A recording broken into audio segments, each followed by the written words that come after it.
Plus que quelques instants, n'est-ce pas? Plus que quelques instants et puis nous serons passés à 2024.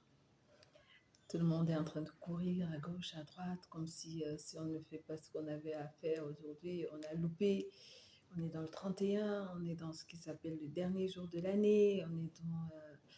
voilà, c'est peut-être le début de quelque chose, c'est la fin de quelque chose. Est-ce qu'il y a des promesses qu'on n'a pas tenues? Est-ce qu'il y a des, des décisions qu'on n'a pas prises? Et surtout, je sais qu'il y a ces bilans qu'on est en train de faire. On se dit, peut-être depuis le début du mois d'ailleurs, on se dit, qu'est-ce que j'ai pas fait? Je m'étais promis en 2023, au 31 décembre, ou alors au 1er de janvier 2023, que je ferais X, Y chose, hein. J'irai voir un peu plus ma famille, que je me ferais de nouveaux amis que je ne sais pas, que je finaliserai peut-être ce projet enfin. Et puis on est là aujourd'hui et on n'a pas toujours tous réalisé, hein. On n'a pas peut-être même pire que l'année passée rendu visite à quelqu'un, à des amis, à la famille. On ne s'est peut-être même pas fait des amis, au contraire, peut-être même le peu qu'on avait, on s'est un peu éloigné, on s'est un peu détaché. Mais toujours est-il que aujourd'hui, peu importe là où on en est, ce que je sais, ce que j'ai appris à comprendre, c'est que le temps est intemporel. Le temps est vraiment quelque chose d'intemporel. J'ai failli dire que le temps est quelque chose d'immortel, voilà. Donc, il appartient à quelqu'un, mais nous sommes toujours à la recherche de ce quelque chose, de cet inattendu, de ces choses extérieures qui vont venir combler ces attentes à l'intérieur de nous.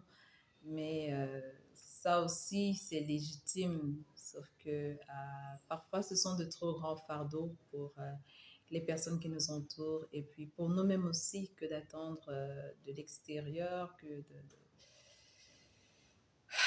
de ne pas aller puiser plutôt à l'intérieur de nous.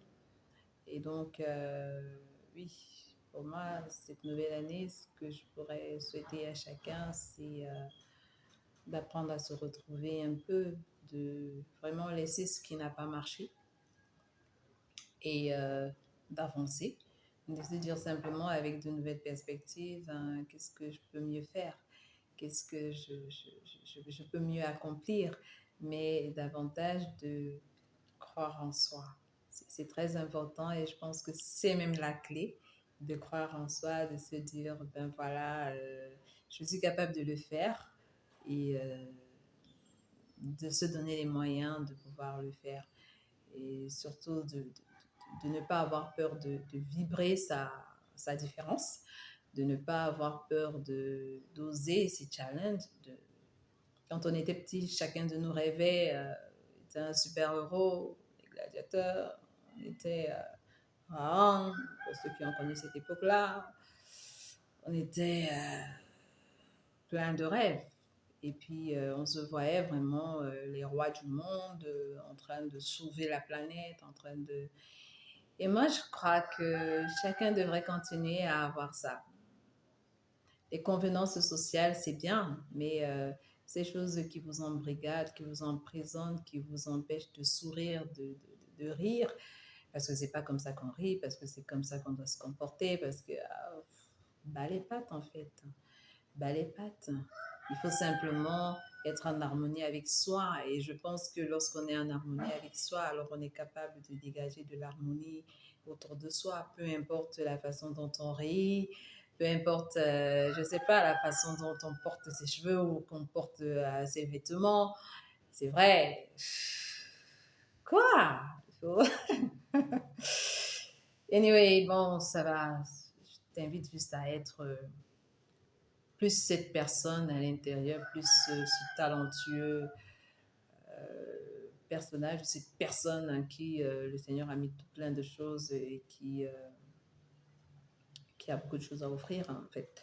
Et voilà, je sais qu'en chacun de nous sommeille quelque chose de formidable, une personne formidable qui demande juste à être réveillée, à se mettre sous les feux des projecteurs, euh, sous ces lumières-là. Bien sûr, elles peuvent éblouir quelquefois, mais c'est bien de laisser cette personne sortir. Alors que l'année 2024 soit une année douce, aussi douce que la soie au toucher, que du velours, aussi sucré et agréable que le miel de cou, je dirais ça, parce que c'est le miel blanc, hein, avec les fleurs de ce côté-là.